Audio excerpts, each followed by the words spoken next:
The thing about health insurance is just that. It's insurance. You never know what's around the corner for you.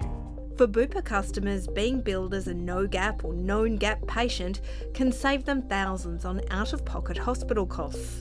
At Bupa, we're helping good health catch on. But its medical gap scheme is different to other insurers. In some contracts, it doesn't just detail what the hospital will get paid for room and theatre fees. Bupa uses the terms to prevent surgeons charging patients out-of-pocket costs too.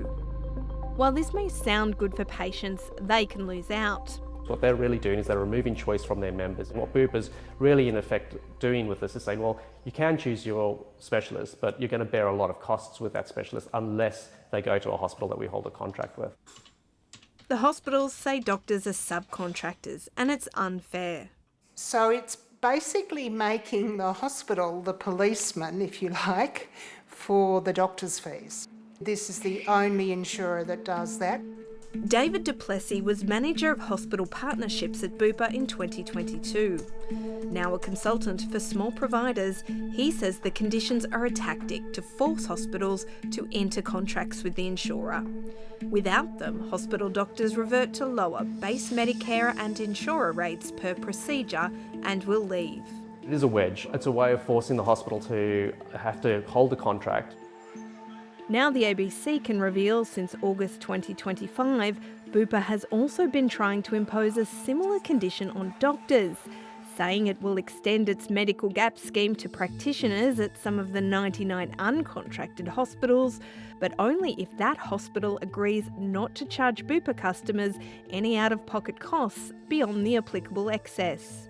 They're squeezing the hospital on one end on terms of the contract negotiation, and they're squeezing the doctors on the other end to put pressure onto the hospitals to capitulate.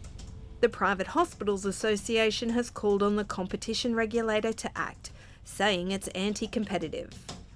This is a situation where Bupa are trying to have the hospital over a barrel and dictate pricing. It's completely inappropriate.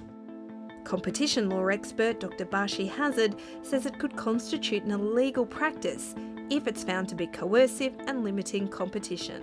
What we're looking at in this situation could be a vertical restraint. That is something that, particularly in regional areas, the regulator would have to take a close look at. Bupa denies it asked doctors to influence hospital fees, saying any agreements were voluntary and providers can negotiate with other insurers to promote competition. Bupa says the claims about its gap scheme are baseless, and it was designed to help customers pay less, and in many cases nothing, for medical out-of-pocket costs. Bupa is one of Australia's biggest health insurers with more than 4 million customers. The ABC has been told in 2022 it had about 6 employees to negotiate contracts with some 600 private hospitals. And David du Plessis says sometimes delays were part of the strategy. They'll send an email to try and continue the next step of a negotiation and may not even receive a response for weeks. The ABC has obtained 2 of Bupa's contracts with private hospitals. They show the long arm of these agreements, with hospitals having to get Bupa's permission if they want to open a new service or wing, give details of why it's needed, the names of the doctors involved, talk about how they'll attract patients, and even guess how many Bupa patients might use the service if they want preferred rates. Now, that is not the role of a health insurer. It's not for the health insurers to dictate what treatments patients will and will not get. Last financial year, Bupa Health Insurance made a $594 million profit, the most of any health insurer. It says its contracting practices comply with law and are under the oversight of regulators. Concerns about the operation of these contracts come as private hospitals close around the country, in part because of sustainability problems. Industry insiders told the ABC other insurers also regularly delay contract negotiations with smaller hospitals to force favourable terms. There are also reported cases of gaming prices and failing to disclose the standard default fees that hospitals will revert to if they walk away from negotiations.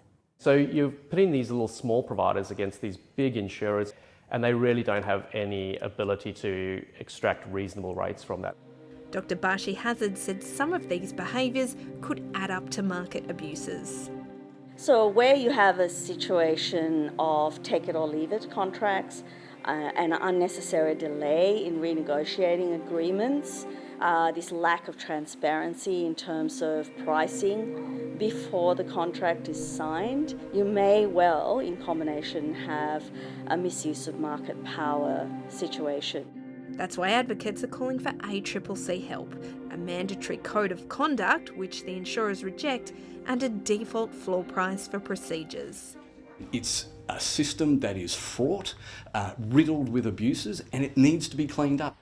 The peak body for health insurers says its members paid 6.9% more for hospital claims last year than the previous 12 months.